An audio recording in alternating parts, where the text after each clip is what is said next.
नमस्ते। मेरी एक्ने की सिचुएशन देख लीजिए। मैं एक्यूटेन ले रहा हूँ, सॉरी मैं आइसोट्रेटिनॉल ले रहा हूँ और मेरी स्किन अभी पर्जिंग स्टेट में है। मतलब अभी जितने भी पुराने एक्ने, जितने भी फ्यूचर में एक्ने होने वाले हैं वो अभी निकल रहे हैं। इस सिचुएशन में हूँ और मैं ये वीडियो बना रहा हूँ ताकि मैं आपको डिटेल में बता सकूं कि आखिरकार एक्ने क्यों होता है। जिसको सालों से एक्ने हो रहा है उसको एक्ने क्यों होता है। एक्ने कुछ लोगों को एक दो महीने के लिए भी होता है, वो उनके लाइफस्टाइल की वजह से होता है। हो सकता है उनके उस स्टेट में उन्होंने उस मंथ में, उस दिनों में उन्होंने कुछ गंदा खा लिया हो, कुछ ज़्यादा ऑयली खा लिया हो, कुछ ज़्यादा स्ट्रेस ले रहे हो। हार्मोन के कारण भी एक्ने होता है। जब आपका हार्मोन का लेवल थोड़ा सा हाई जाता है, आपका हार्मोन फ्लक्चुएट करता है प्यूबर्टी में, तो उस टाइम भी एक्ने होता है। तो हो सकता है ये जो एक दो महीने के लिए एक्ने हो रहे हैं, उन लोगों का एक्ने इस वजह से होता है जो भी मैंने आपको बताया। लेकिन मैं ये भी बताऊंगा कि उन लोगों का एक्ने क्यों होता है जो हमेशा से होता आ रहा है। जैसे मेरे को ऑलमोस्ट 8-9 सालों से एक्ने हो रहा है। तो मैं अब आगे बताने वाला हूँ कि उन लोगों को एक्ने क्यों होता है। शुरू से ही जिसका एक्ने हो रहा है उनमें आखिरकार ऐसा क्या होता है कि उन लोगों को 8-9 साल से एक्ने हो रहा है और कुछ भी कर ले उनका एक्ने ठीक ही नहीं होता है। चाहे आप कितना एलोवेरा जेल लगा लो, कितना तुलसी लगा लो, कितना नीम लगा लो, कितना मुल्तानी मिट्टी लगा लो, कितना भी नींबू रगड़ लो, कितना भी चड्ढी रगड़ लो, कितना भी मस्टरबेट करना बंद कर दो, कुछ भी कर लो, लेकिन कुछ लोगों का एक्ने ऐसा होता है जो खत्म ही नहीं होता है। चाहे आप कितना भी हेम्योपैथिक दवाई करवा लो, कितना भी दवा बदल लो, वो उस टाइम के लिए खत्म होता है जब तक आप दवा खाते हो। लेकिन फिर वो एक्ने वापस आ जाते हैं जैसे ही आप दवा छोड़ते हो। तो उन लोगों को एक्ने इसलिए होता है, इसके बहुत सारे कारण हैं। पहले कारण, हर कोई की बॉडी एक जैसी नहीं होती है। हर किसी का डीएनए, बॉडी का स्ट्रक्चर सारा अलग अलग होता है। आपके गाल की टिश्यू, हर किसी का गाल के टिश्यू का स्ट्रक्चर, गाल के अंदर एंटीना होते हैं, उसका स्ट्रक्चर, उसका एरिया अलग अलग होता है। और इसलिए कुछ लोगों को बहुत सालों से एक्टिव होता है क्योंकि उनका चेहरे के अंदर जो सीबीसियस ग्लैंड होते हैं वो बहुत ज़्यादा एक्टिव होते हैं। मेरे जैसे लोग जिसको 8-9 सालों से एक्ने हो रहा है, उन लोगों में सीबीसियस ग्लैंड इस तरह की होती है कि आप कुछ भी ऐसे चीज़ें खा लो जिसके चलते इंसुलिन बढ़ता है। फॉर एग्जांपल, अगर आप चीनी खा लो, अगर आप दूध खा लो, अगर आप फ्राइड फूड खा लो, ये सारी चीज़ें इंसुलिन की मात्रा को स्पाइक करती है। तो जब भी आप इन चीज़ों को खाओगे तो आपके बॉडी के अंदर इंसुलिन बढ़ेगा तो सीबेसियस ग्लैंड की एक्टिविटी बढ़ेगी। सीबेसियस ग्लैंड की एक्टिविटी बढ़ेगी तो ऑयल निकलेगा। और एक बात और बता दूं, ये सारी चीजें मैंने रिसर्च करके निकाली है, आप भी जाकर देख सकते हो। उन लोगों में जिनका स्किन एक्ने प्रोन होता है, जिसको एक्ने 8-9 साल से हो रहा है, उसकी सीबेसियस ग्लैंड इन सब चीजों के कारण बहुत ज्यादा एक्टिव रहती है, ये सब चीजें खाने से जो मैंने आपको बताया। और उनकी जो सीबेसियस ग्लैंड के अंदर ऑयल होती है वो गाढ़ा होता है। जो नॉर्मल इंसान, जो नॉर्मल ह्यूमन बींग जिसको एक्ने नहीं हो रहा है, उसके सीबेसियस ग्लैंड से जो ऑयल निकलता है वो एकदम पानी की तरह निकलता है। इसलिए वो बहुत जल्दी आराम से फ्लो कर जाता है आपके स्किन से और उसको कोई भी पिंपल वगैरह नहीं होता है। लेकिन जिसका एक्ने प्रोन स्किन है, जिसका पुराना एक्ने वाला स्किन है, उसका जो ऑयल ग्लैंड्स के अंदर से जो ऑयल निकलता है वो थिक होता है। और होता क्या है, वो थिक ऑयल बहुत आराम से फ्लो नहीं हो पाता आपके पोर्स से, तो धीरे धीरे फ्लो होता है। और धीरे धीरे फ्लो होते वक्त आपका वो थिक ऑयल जो होता है वो वो डेड स्किन में कन्वर्ट हो जाता है। थिक ऑयल आपका डेड स्किन में कन्वर्ट हो जाता है। और जब वो निकलता है तो वो निकल नहीं पाता, वो डेड स्किन अंदर ही फंस जाता है और धीरे धीरे उसमें बैक्टीरिया लगने लगते हैं। पी एक्ने बैक्टीरिया या ए एक्ने बैक्टीरिया बोलते हैं उसको, वो धीरे धीरे बढ़ने लगते हैं। और वो ए एक्ने या पी एक्ने बैक्टीरिया जो है वो आपके उस थिक गाढ़े ऑयल को खाने लगता है। वो बैक्टीरिया उसका भोजन है, उस आपके ऑयल का। तो ऐसे करके बहुत सारे बैक्टीरिया उस ऑयल को खाने लगते हैं और धीरे धीरे वो पर्टिकुलर एक्ने या पिंपल फ्लेम इन्फ्लेमेशन में कन्वर्ट हो जाता है और धीरे धीरे आपके चेहरे के ऊपर ऐसे निकल जाता है। तो इस तरह से एक्ने आपको होता है, उन्हें एक्ने होता है जिनको सदियों से एक्ने हो रहा है। और चीज उन्हें किसी खास जगह पे एक्ने होते हैं, जैसे मेरे को चिक्स पे एक्ने होते हैं, मेरी इस टुड्डी पे एक्ने होता है, मेरे फोरहेड पे एक्ने नहीं होते हैं। तो इसका भी मैंने रिसर्च किया है जिमिनी से। मेरे पास प्रो वर्जन है जिमिनी का। तो वहाँ से मैंने सारी चीज़ें निकाल के देखी और मैंने पाया कि उन्हें क्या होता है, जिन लोगों को बहुत सदियों से एक्ने हो रहे हैं उनके पर्टिकुलर चिक्स पे हो गए, टुड्डी पे हो गए, यहाँ इस गाल पे हो गए, पर्टिकुलर जगह ऐसे एंटीनाज अंदर के गाल के अंदर ऐसे एंटीनाज होते हैं जो जब भी आप कुछ भी खाओगे, अनाप शनाप फ्राइड फूड, दूध से बनी चीजें, चीनी, तो वो एंटीनाज जो होते हैं हमारे गाल के अंदर, वो बहुत जल्दी, वो इतने सेंसिटिव होते हैं कि वो बहुत ज़्यादा ऑयल प्रोड्यूस करते हैं पर्टिकुलर जगह पे। हर कोई का एंटीनाज का किसी का एंटीनाज अलग अलग जगह एस्टैब्लिश हो सकते हैं। जैसे कि मेरे गाल के अंदर का एंटीनाज मेरे चिक्स पे ज़्यादा है, इधर ज़्यादा है, इस पे कम है। तो जब भी आप कुछ ऐसी चीज़ें खाओगे जो एक्ने को बढ़ाता है, जैसे मैंने आपको बार बार बताया, दूध, चीनी, मसाले, इन सब चीज़ से एक्ने बढ़ता है। तो जब भी आप खाओगे तो इन जगह पे उन एंटीनाज की वजह से बहुत ज़्यादा ऑयल प्रोड्यूस होगा, बहुत ज़्यादा डेड स्किन बनेगी और बहुत ज़्यादा एक्ने होंगे। एक्ने आपके ऊपर वाली स्किन पे नहीं होती, इस वाले ऊपर वाले एपिडर्मिक बोलते हैं उसको, पता नहीं, मैं भूल रहा हूँ, उस स्किन पे नहीं होती।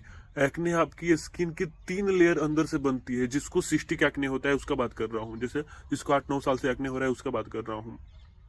वो जो एक्ने हो रहा है आपको 3 लेयर अंदर से हो रहा है। आप कुछ भी ऊपर से पुतलो लगा लो, धनिया, पुदीना, एलोवेरा, उससे कभी भी ये एक्ने ठीक नहीं होने वाला।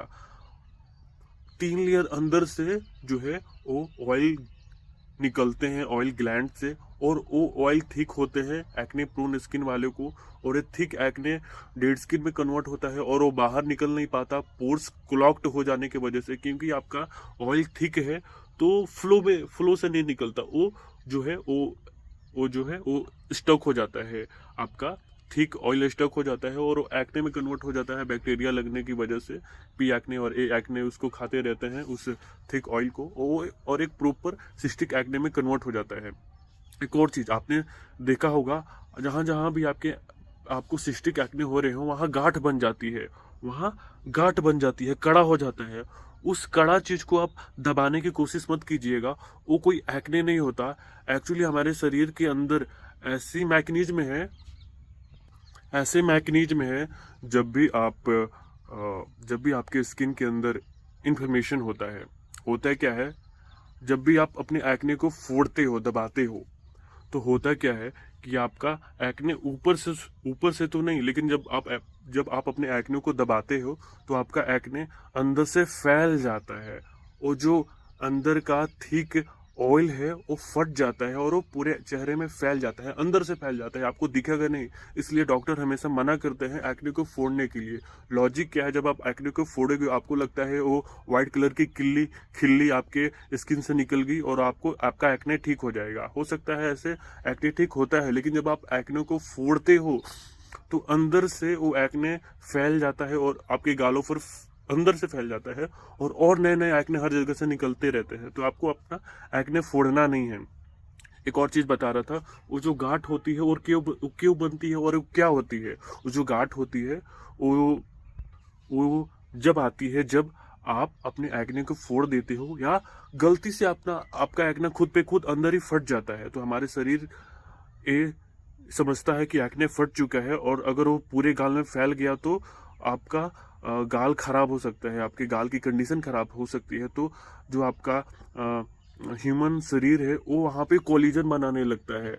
वो आपके इन्फ्लेमेशन जो फट गया है गाल के अंदर, उसको कवर करने के लिए कोलिजन प्रोड्यूस करता है, बहुत सारे कोलिजन प्रोड्यूस होता है। और जो आपका फटा हुआ एक्ने है, जो फ्लेम्ड एक्ने है, उसको वो कोलिजन कवर कर लेता है, ताकि वो एक्ने जो फटा हुआ है वो आपके गाल के बाकी सब जगह नहीं फैल सके। इसलिए वो गांठ बन जाती है। वो गांठ एक्चुअली में आपका एक्ने नहीं है, वो गांठ असल में कोलिजन है, जो आपके घाव को चारों तरफ से ऐसे पकड़ के रखा हुआ है, ताकि आपके घाव बस उसी जगह रहे, बस इसी जगह रहे, इधर या इधर नहीं फैल सके। जैसे इसके अंदर भी वही गांठ है, इस एक्ने के अंदर। तो एक्ने है, ये जो है एक्ने हमारे शरीर ने इसके पीछे से इसको कोलिजन, बहुत ज़्यादा कोलिजन दे दिया है, इसलिए गांठ बन गया है। और होगा क्या कि ये गांठ के चलते ये पर्टिकुलर एक्ने अब इधर इधर इधर नहीं फैलेगा, एक ही जगह सीमित रहेगा। हर जगह गांठ होगी, हर एक्ने के ऊपर कोलिजन का गांठ होता है, कड़ा होता है, ये चीज़ कड़ा होता है। और इसलिए कड़ा होता है ताकि आपका एक्ने का जो भी बैक्टीरियाज है, जो भी एक्ने के अंदर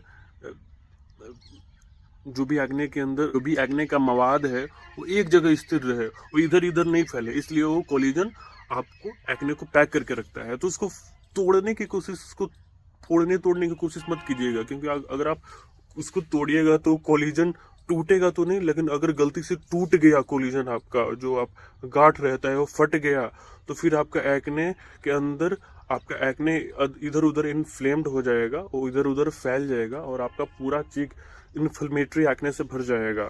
तो मैंने फोड़ना फिलहाल बंद कर दिया है। जो ऊपर ऊपर के थोड़े बहुत एक्ने होते हैं, वो जब मैं स्क्रब करता हूँ, जब मैं फेस वॉश करता हूँ, तो वो खुद गलती से फूट जाते हैं। ऐसे मैं जानबूझ कर नहीं फोड़ता। जब मैं फेस वॉश करता हूँ, जब मैं सर्कुलर मोशन में ऐसे फेस वॉश को रगड़ता हूँ या कुछ भी क्रीम लगाता हूँ, तो गलती से फूट जाते हैं ऑटोमेटिकली, ठीक है, उसको लेकर चिंता नहीं करना है।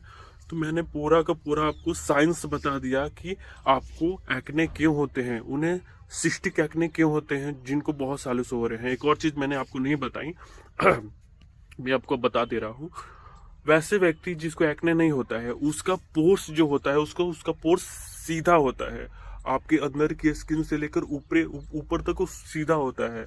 लेकिन एक्ने प्रोन स्किन वालों का जो पोर्स होता है वो किसी किसी जगह बहुत घुमावदार होता है, ऐसे ऐसे जलेबी की शेप की तरह पोर्स होता है। आप पढ़ लीजिएगा, निकाल लीजिएगा, आप रिसर्च कर लीजिएगा। पोर्स जो होते हैं वो ऐसे ऐसे वो जलेबी की तरह होते हैं। तो सोचिए, अगर आपका पोर्स जलेबी की तरह है, ये जलेबी की तरह पोर्स उनका होता है जो बहुत सालों से एक्ने से पीड़ित हैं। उस जलेबी के पोर्स के चलते ही वो एक्ने लगातार होते रहते हैं। अगर आपका वो पोर्स जलेबी की तरह ना होकर सीधा रहे तो आपको एक्ने नहीं होगा। तो गोल गोल रहता है पोर्स। तो होता है क्या है, जब भी आपके सीबेसियस ग्लैंड से थिक ऑयल निकलेगी, तो वो जलेबी की तरह पोर्स से बाहर निकल ही नहीं पाती हो। वो कितना घूम घूम कर बाहर निकलेगा, वो एक जगह स्टक हो जाता है और फंस जाता है और बहुत बड़ा एक्ने बन जाता है। एक्ने बनने के बाद इन्फ्लेमेशन इधर उधर ना फैल जाए, इसीलिए वो कोलिजन से बंद हो जाता है, ढक जाता है, इसीलिए वो गांठ बन जाता है। और आप गांठ को सोचते हो कि वही एक्ने है, उसको फोड़ते रहते हो, आपको फोड़ना नहीं है। तो इस तरह यही साइंस है पूरा का पूरा एक्ने का।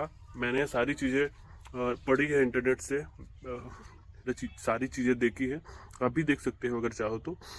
तो इस तरह से वो जलेबी वाली पोर्स किसी किसी व्यक्तियों में ज़्यादा होता है और इसलिए उसको एक्ने होता रहता है, क्योंकि जलेबी वाले पोर्स के अंदर से वो जो मवाद है, वो जो ऑयल है, जो थिक होता है, वो बाहर नहीं निकल पाएगा। जब वो बाहर नहीं निकल पाता है तो वो एक्ने बन जाता है बड़ा होकर धीरे धीरे।